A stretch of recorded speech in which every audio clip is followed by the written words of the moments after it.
Welcome to the Deanery here at Durham Cathedral for this reflection on the 1st of December. Isaiah 43 verse 1 gives us great comfort. Fear not, for I have redeemed you. I have called you by name, you are mine.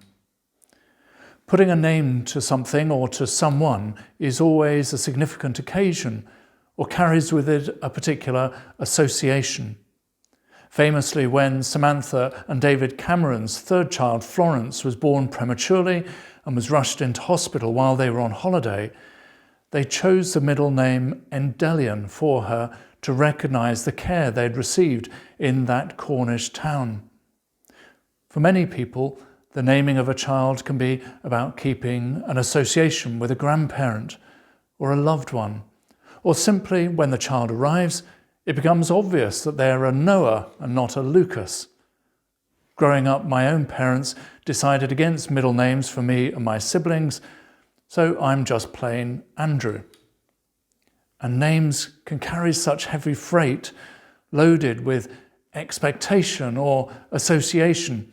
It's easier to understand why some people decide to set aside their given name and choose one for themselves, one which reflects their character, how they've become, not the role that they've inherited.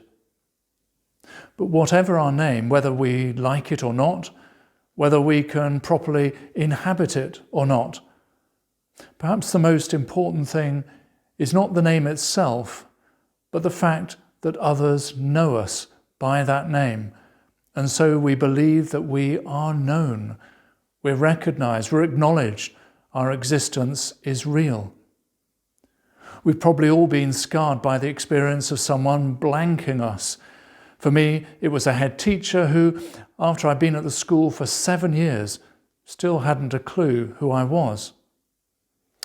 However, in the privacy of this podcast, I can confess at this point that my mind has been known to go blank when I see a smiling face in a crowd of 1,000 people, someone who clearly knows my name, and I'm left guessing. So I stand in complete admiration of teachers who, in the first few days of a term, manage to grasp and remember each and every child's name. And that, for me, is a sign of the size and the scale of the love of God, the immeasurable breadth and depth, that God in his infinite goodness and mercy knows each one of us by name, and more than that, he calls us by name, and we dare to be called his own. And that love drives out all fear from our hearts, even in these challenging times. Fear not, for I have redeemed you.